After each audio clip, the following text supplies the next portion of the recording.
conference call by InCred Wealth. So, as we see today, we are operating in a very uncertain macroeconomic environment. On one side, central banks are pledging to keep liquidity high and interest rates low until they see sustainable growth back in their respective economies. Which implies that any incremental investments in fixed income will fetch near about negative real returns. On the other hand, equities have had a good run in the past 1 year, and many investors are now uh, profit booking and waiting on the sidelines for a correction to re-enter.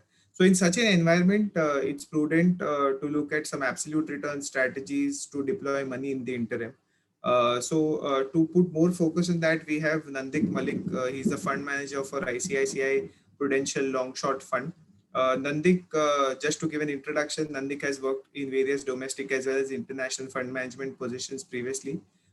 He holds an engineering degree from IIT Kharagpur and PGDM from in finance from IIM Calcutta. With this, I'll just hand it over to Nandik for his overview on the strategy. Yeah, thank you, Akshay, for the kind introduction. Thank you, everyone, for being here.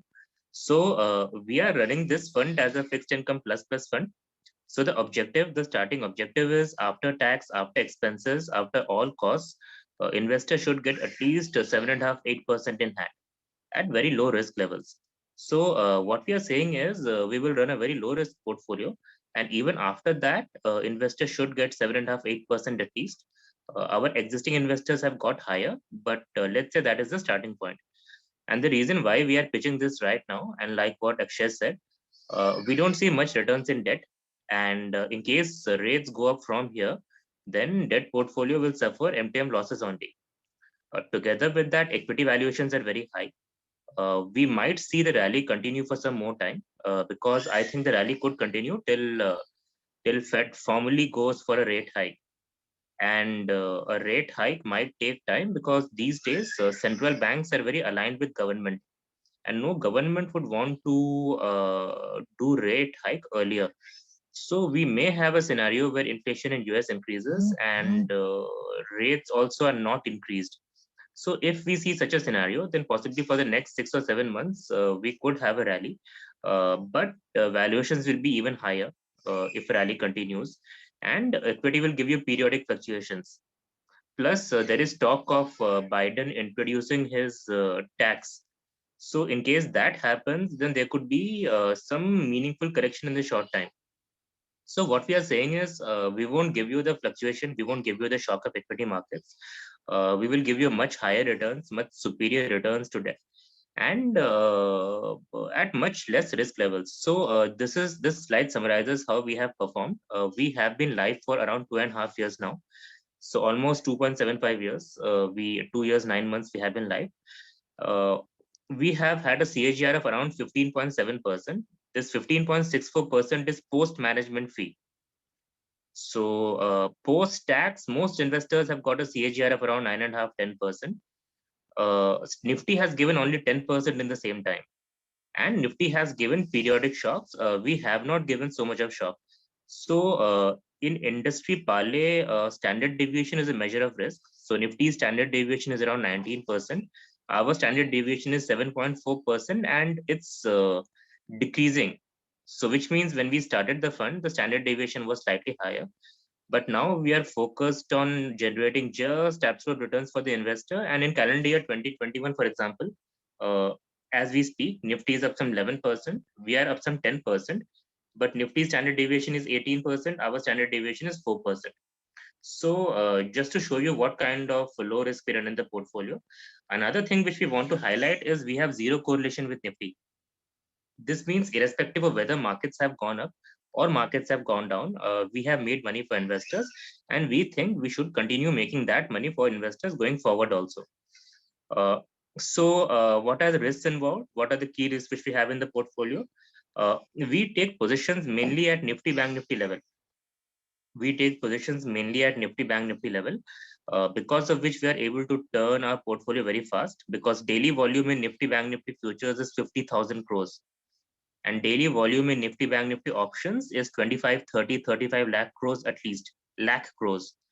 So right now, the fund size is, let's say, 500 crores. Even if it becomes 5,000 crores, we will be able to turn and churn the portfolio very fast and manage the risk accordingly. So that is the reason why we are very confident of delivering these kind of returns, what we are saying. Uh, Risk management also happens on a daily basis, which means that if, let's say, for example, on a given day we see some losses, then we start cutting our positions proportionately. We don't hang on to positions and hope that market will turn in the second half of the day. So because of this investment philosophy, we normally do not see negative months. uh, we normally do not see negative months, and the risk which we run in the portfolio is hardly 20-25% of Nifty's risk.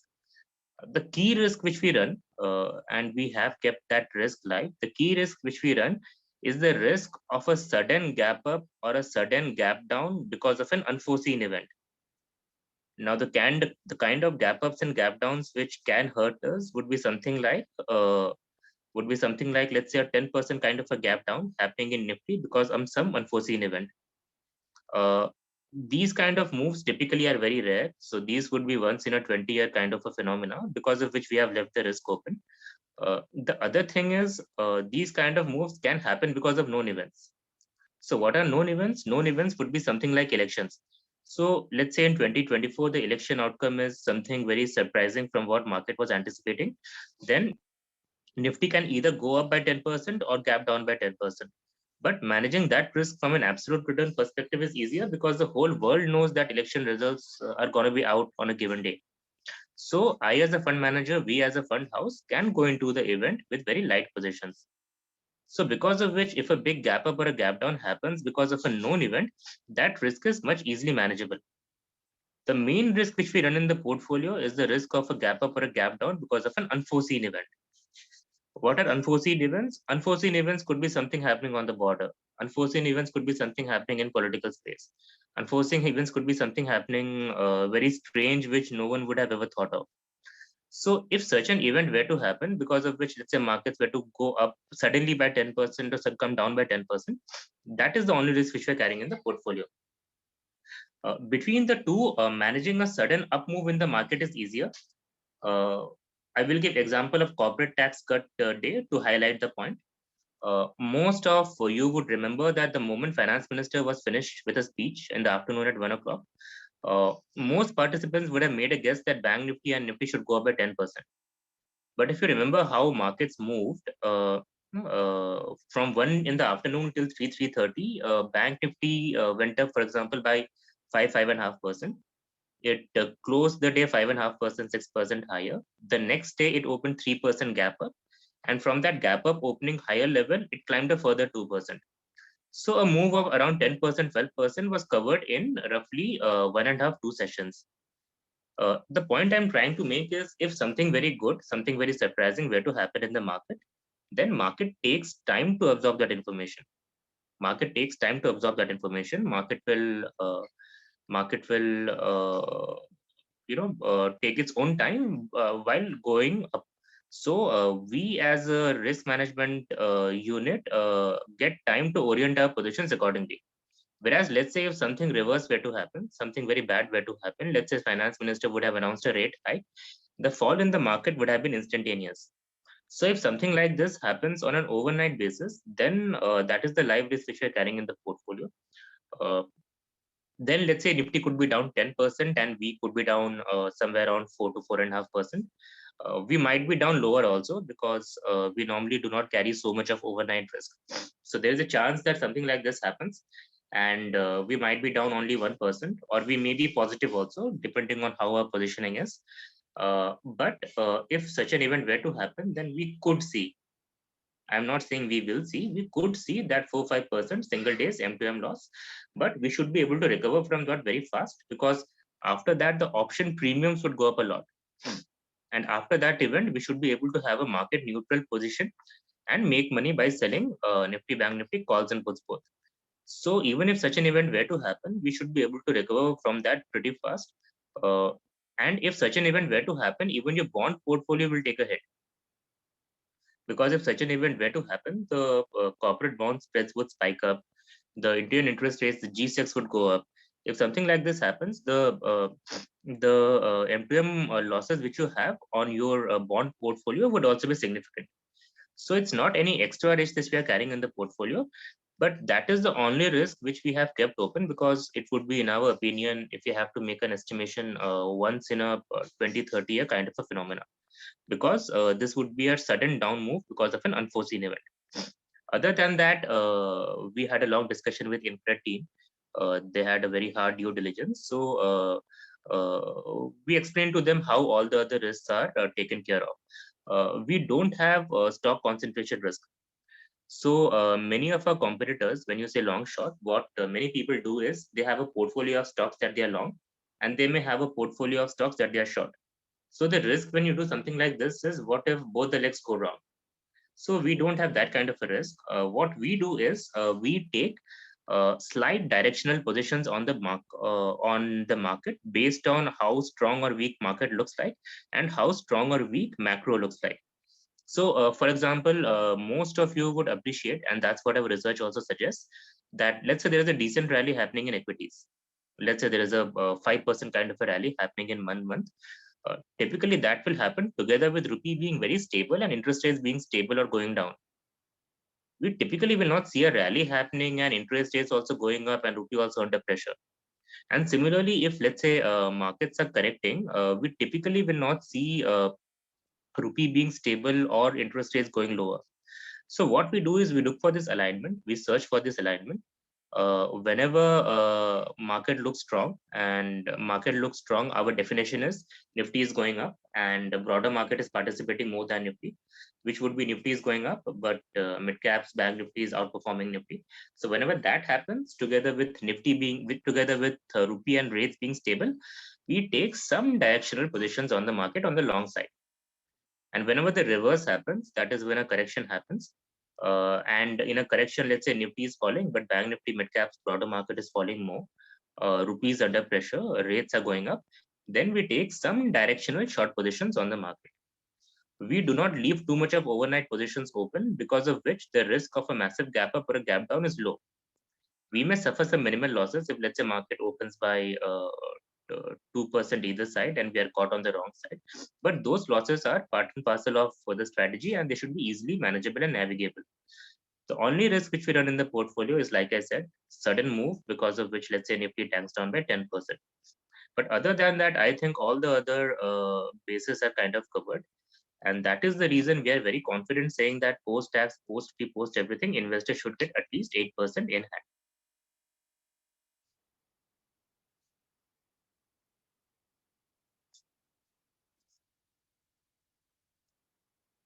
Yeah, I will just stop here, wait for any questions which anyone may have.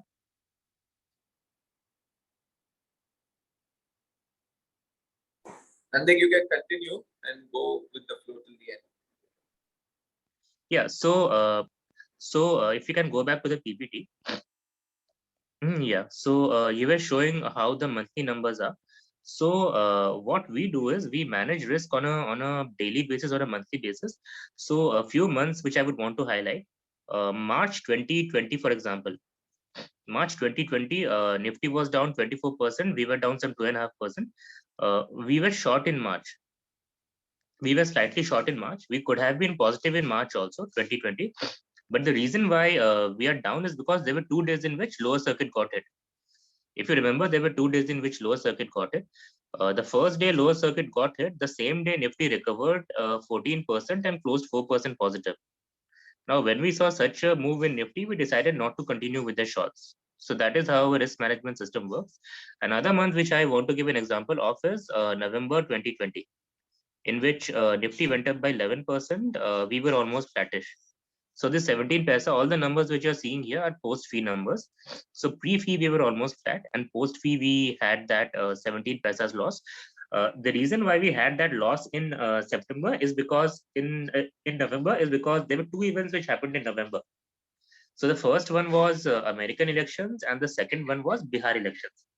Now, in American elections, we were not very convinced that Biden would win by the margin what American media is saying. So because of which we went into the event with fairly light positions. And after that, there were Bihar elections in which all the exit polls in India were saying that India would lose. Now, exit polls in India typically have a decent strike record. If I have to come up with a number, then exit polls in India have around 80-85% strike record. So because of which we sat out of Bihar elections also. Now, by the time American elections and Bihar elections were finished by the 9th or 10th of November, Nifty already ran up 10%, 11%.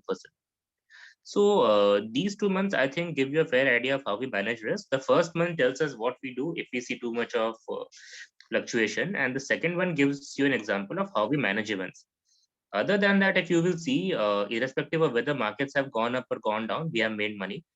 So, for example, this year, Jan markets were down, we were up 1%. Feb market was up 6%, we were up some 6.5%, we were up 2.5%. April again market was up 1%, we were up 1%. March market was up 1%, we were up 1%. In April, market was down 0.5%, we were up 1%. And then in May 2021, market was up 6.5%, we were up 3.5%. So other than that, we have made money across cycles. April is a very good example of what we do when we want to have flat positions. So in April, what happened? April 2021, we don't have the numbers here, but April 2021 market went up by 1%, and we were market went down by 0.5%, and we were 1% positive. So what happened in April was markets were fairly strong.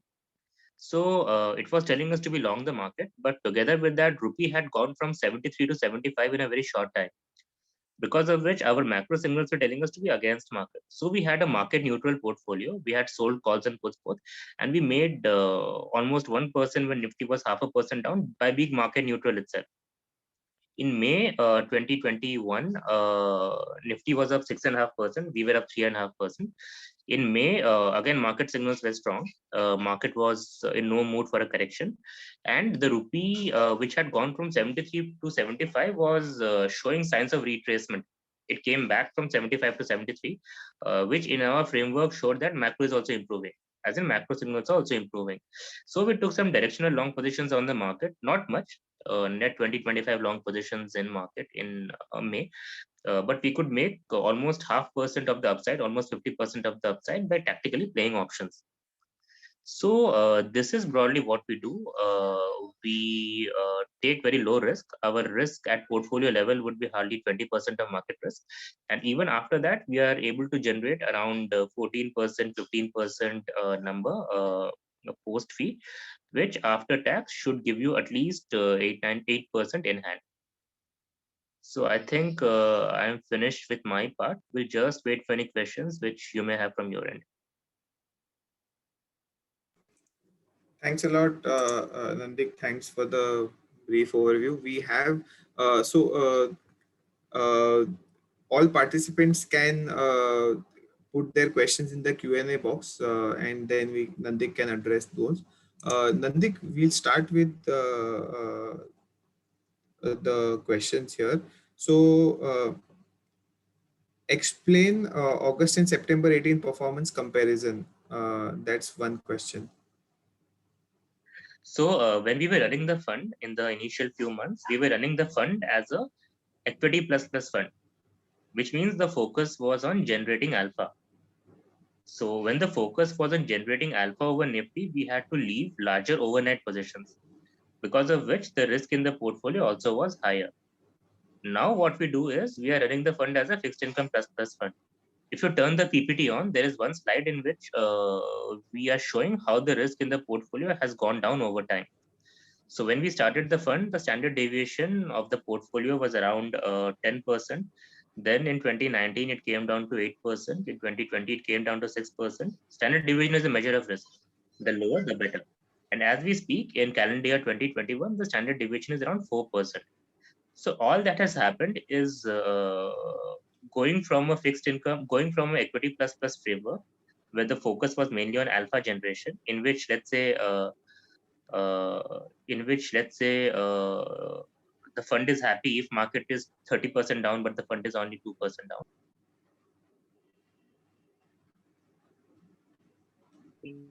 have moved to a framework in which we are just focusing on absolute returns, because of which we used to see fluctuation and volatility in the fund in the past, but not anymore. Sure. Thanks, Nandik. Few other questions. What is the mix of Big Nifty and Bank Nifty in your portfolio? So, for example, let's say we want to have a mix of Nifty and Bank Nifty. We have a ratio of around 2:1. So if we want to keep, let's say, some positions, normally the ratio is 2:1 in favor of Bank Nifty. The answer is liquidity is more in Bank Nifty segment. So in the options part, the options volume of Bank Nifty and the options volume of Nifty is in a 2:1 ratio. And even in futures segment, the ratio is almost similar. So that is the reason we take some more positions in Bank Nifty. Perfect. But we don't take much net directional positions.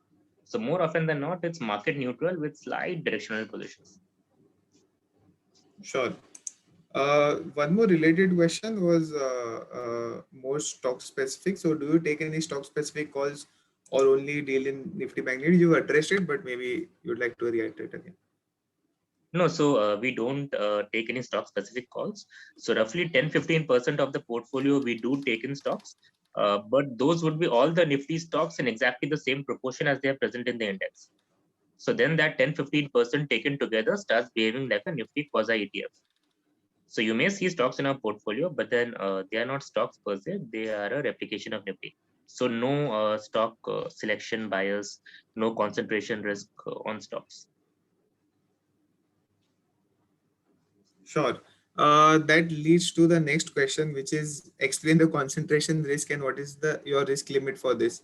So obviously there is no stock concentration risk as we understand. On the Nifty and Bank Nifty part, these are the main two instruments where the action happens. So that's where on an index level you guys typically maintain your long and shorts. Correct. So our risk is mainly at index level. Because we do not take too much of overnight positions, our risk is limited. So, which means even if you are aggressive long, we don't have more than 40% net overnight positions on the long side. And if we are short, we don't have more than 15% net short, 15-20% net positions on the short side. So, which means our overnight positions are very low. And most of the times, for example, in calendar year 2021, we operated in a minus 10% net position to a plus 20% net long position. So because of which risk management in our framework becomes much easier. We do a fair amount of options. So we do weekly options because it is very liquid. And because it's weekly options, there is expiry every Thursday. So we have a tendency to buy more options towards, let's say, a Thursday or a Friday, and we have a tendency to sell more options, let's say, on a Monday, Tuesday, Wednesday. Perfect. Nandik, one more question if you would like to comment on that. So your strategy is predominantly based on Nifty and Bank Nifty versus competitors who typically take a long short kind of a stock directional view. So just wanted your views on that. I think risk management in what we are doing is easier. The reason is sometimes what happens is, if you have 20 stocks long and if you have 20 stocks short, then that gives you a false sense of security that the portfolio is market neutral. But then what happens is, if the longs start going wrong and the shorts start going wrong, as in the longs come down and the shorts go up, then you get hit on both sides. Because we do Nifty Bank Nifty stuff and we do options, let's say we have sold calls and puts both. If you sell calls and puts both, and because the underlying is same, let's say Bank Nifty calls and puts we have sold, and because underlying is same, then if market moves strongly one side, at least one of the legs will give you money. So we won't get hit on both sides. And given the liquidity which exists in this segment, exiting positions becomes very easy. Even if the fund size is 5,000 crores, we can liquidate the portfolio 5 times in a day. The volume in options and futures segment is around 30-40 lakh crores notional. So because of which, I think the risk management in what we are doing, the scalability in what we are doing is much better. So for example, many funds have a challenge of size. As size increases, then the returns which investors earlier used to get, that goes down. That will not happen. So right now we are 500 crores. Our AUM is 500 crores. We take money once a month. But as we speak, this month end, our AUM should hit around 650, 700 crores. And our sales is fairly confident of getting 1,000 crores in the next 2-3 months. But even if the fund size were to become 5,000 crores, performance and the risk would remain the same. So that is the advantage, I think, which we have. Perfect. Thanks a lot, Nandik. Nandik, few other questions. Going by your experience, which events are crucial, local or global, since financials tend to fluctuate a bit more? So, since you have a bent towards Bank Nifty, maybe the question is from that angle. So as of now, I think global events are more important. Because I think we have entered a phase where India is politically much more stable than many other geographies. So as of now, I think global events are more important. I don't see a rate hike happening in India before the US. Just to give you one example. So we just have to look towards Fed, at least for the short term. So I think as of now, global events are more important than local events. But in our framework, events are more easily manageable. Because let's say something like an election were to happen, let's say 2024 elections were to happen, and let's say we are sitting in 2024, and markets can move very wildly after the event, because we know, because the whole world knows, no, that an event is going to happen. So we can go into the event with very light positions. So our risk management around known events is robust. So for example, I gave the example of November 2020, in which we missed out on a lot of upside because it was an event. There were two events, and we decided not to participate in that. So yes, while global events are more important, but events should not hurt us. Unknown events will or can catch us on the wrong foot. Perfect. Thanks. Thanks, Nandik. The next one is, I think, more for us. So, is this product oriented towards a low to moderate risk profile, or is it positioned as a part of asset allocation? So, yes, it's a low standard deviation product, and it's actually suitable for a low to moderate kind of a risk profile. Can be a part of the asset allocation, and I think investors should view this more as an interim allocation where in the current environment it makes sense, and then obviously structurally moving towards the intended asset allocation based on your goals. So that's one comment. The next question is on the taxability of returns. So you would like to take that, or should I? Yeah, so unfortunately, we will be taxed at full tax rate, 42.7%. And we are saying that even after that, whatever returns that you will get in hand should be at least 8%. Perfect. Nandik, one more question is, what is your holding time of long short calls? Do you take 3 months position or daily volatility only you manage? Yeah, so I can't take 3 months position for two reasons. A, 3 month positions are not liquid in the market. The most liquid positions are the weekly and the monthly options. So 3 month positions are not liquid. Even if I want, I cannot hold them. So the other reason is we have to manage risk on a daily basis, because we are managing the fund as a fixed income plus plus fund. We cannot afford to have significant losses in a single day. So because of which, if we see even minor losses, we start cutting our positions. And liquidity that ensures in this segment ensures that we are able to churn and orient and manage our positions very well. So because of which, our outlook is fairly on the shorter term, because sometimes what happens is, if you get all the shorter term calls correct, then that translates to a medium to a longer term good money making opportunity. Perfect. Any plans to launch this in the PMS format? Don't think this kind of a strategy works in a PMS format. You can't go net short in a PMS format. You can't sell options in a PMS format, so it won't work. Yes. One more question is, what is the churn in your holdings? Say average value per day. See, churn is high. Let me answer the question in a different way. I think the concerns around churn leads towards trading cost. So our trading cost is around or slightly less than 2% per annum. So we have to churn the portfolio, because sometimes what happens is, let's say market is at 15,000, and let's say we have sold 14,800 puts for some value, let's say for 100 rupees. Now tomorrow, if market goes from 15,000 to 15,200, then that value of 14,800 put will compress from 100 to 20 very fast. So if we have to maintain the same amount of equity exposure, then we have to roll that. Now rolling something also becomes a churn. So because of which churn in our portfolio is high, but trading costs are less than or just under 2% per annum. Perfect. I'll take the next one. Any indexation benefit if held for 3 years? So the fund, it's taxed on the fund level, and there is no indexation benefit here. Everything is taxed as business income on marginal rate, which is the highest. The taxation is not in the hands of the investor to take the benefit of capital gain or any sort of indexation. Uh, all right, I'll just look for further more questions. Okay, interesting one. Average daily profit, minimum or maximum percentage is similar for losses. Can you state? So maybe like a higher single day loss or a gain, if what you've experienced managing this strategy. So the highest single day loss which we experience in the portfolio, since we have run the portfolio as a fixed income plus plus fund, is around 55 paisa. Highest single day loss.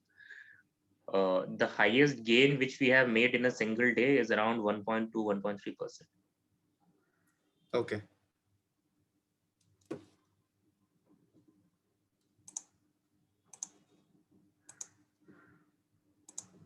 I request to please type if there are any further questions in the chat box or the Q&A box.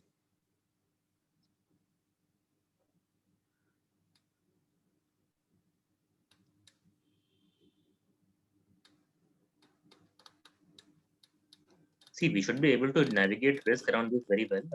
March 2021 was a very good stress test.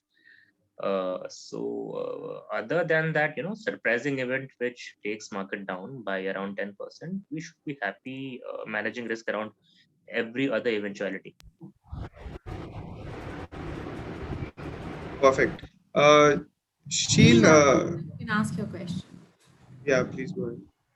Akshay, can you please put up slide 11 back again? Sure. Nandik, hi, I lost you somewhere, when you were talking due to network, and I guess you would have explained. I'm only picking up, bad months where fund underperformed the benchmark, just to know the reasons, no other reason otherwise. In 2020, there have been months where, Nifty performed April 14.7 versus we performed 1.01 of negative, and then there was a month, June, then November you told that there were two events, probably one was US election, we didn't participate. So what could have been the reason for other 2 months where there was a significant underperformance versus the Nifty? Only for the sake of understanding, Nandik. April, what happened was, after March, macro conditions have started improving. So after the fall in March, in April, towards the end of March, RBI came up with a massive rate cut. So your corporate bond spreads, your bond yields, they have started going down. So macro was telling us to be long market. We got confused because the rally in April was led by defensive names, IT and pharma. Now, in our framework, if IT is leading the rally, if let's say after a correction, we expect high beta to do better. So if after a meaningful correction, if let's say market is going up, but Bank Nifty is severely underperforming, if metals are severely underperforming, then we take it as a negative signal from market. Because then we think it's a false rally, because after a correction, typically these names should lead the rally up. So because of which what happened in April was, while macro was improving and it was telling us to be long market, market was telling us to be against market, because only defensive names were driving the market higher. So what we did in April was we had an almost flat position. We had sold calls and puts both at Nifty Bank Nifty level. And if market, and because the option premiums were also pretty high. So if market had, if Nifty had gone up by only 7 or 8%, we would have made some 1 or 2%, possibly 2.5%.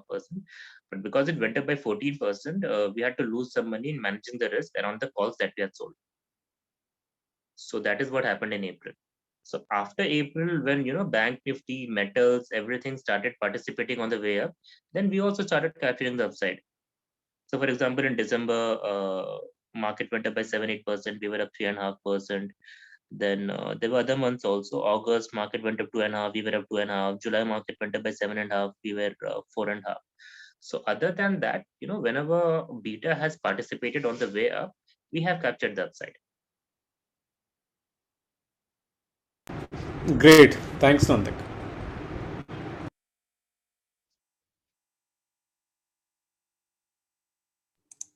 Nandik, one more question is what is your target yield, both on a gross and a net level?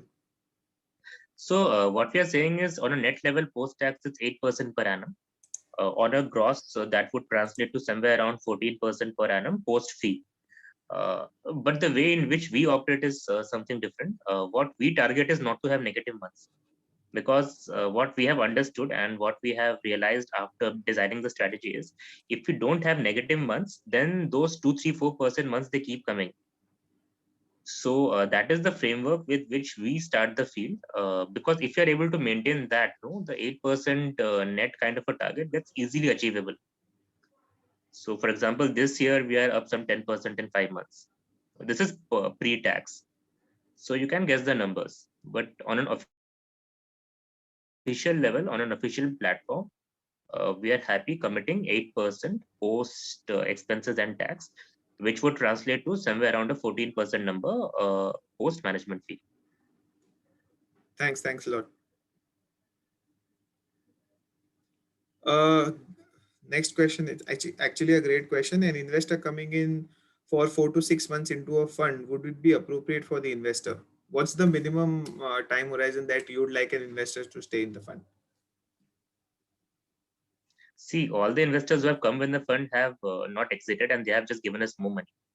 The reason is people are happy. So 8% is a low number which we are quoting, but most investors have got a CAGR of around 10%. So once they see that kind of a CAGR post-tax at very low risk levels, only investors have been in the fund for longer. But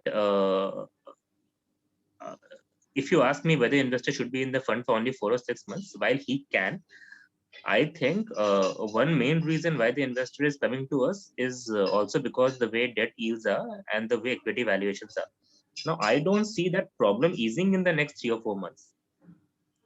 If all of a sudden, let's say, debt yields were to go up significantly, then yes, maybe money can be shifted. But I don't see that happening, because there is so much of liquidity that politicians won't let central banks raise rates easily. So maybe the kind of concerns that you have now, they remain after 4 months. As in, so the other way of answering that is, I don't see a rate hike happening in the next 4 months. I don't see equity valuation correction happening before a rate hike. So if that doesn't happen, and if 4 months passes, then your thought process would be exactly what it is now. So then you may want to hold on to the fund for longer. So that is the reason why we are saying that as of now, at least you can go into the fund with a 1-year horizon, but we don't have much exit load. I think it's 3 months only. So because it's only 3 months, so if you have any liquidity issues, you can encash anyhow after 4 months. So, Nandik, what is the house view on the possibility of rate hike within this financial year, or probably within this calendar year? Calendar year, the house view is lower. A financial year, the house view is higher. It's towards Feb or March that we think a rate hike could happen. So yeah, that is what the house view is.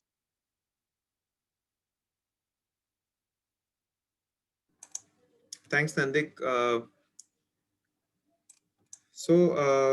I mean, let's take a final call if there are any questions for Nandik.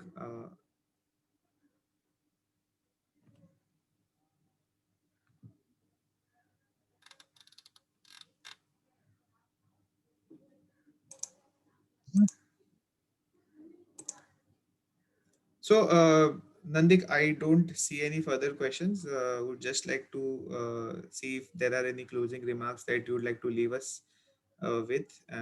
Post that we can conclude. Yeah. So I think this product fits into any investor's portfolio, given where equity valuations are, given how low debt returns are. So that is from a relative value comparison. Otherwise, in normal market scenarios, also, if I were an investor, I would be happy with 8% plus kind of a return post tax, post fee, post everything. And the risk which we have run in the portfolio is very low. Now, at 4% standard deviation, the risk which we carry in the portfolio is hardly 20% of market risk. Many investors would be investing in hybrid funds. Hybrid fund standard deviation is around 10-12%.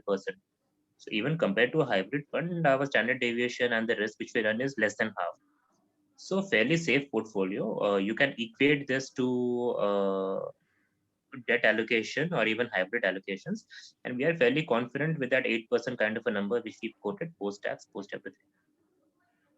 Perfect. Thanks a lot, Nandik. I just like to conclude by thanking all investors who've taken out time to attend the call, and Nandik and the ICICI team for coming on call and addressing all queries. Thanks a lot, and yeah, we'll see you soon. Thank you, everyone.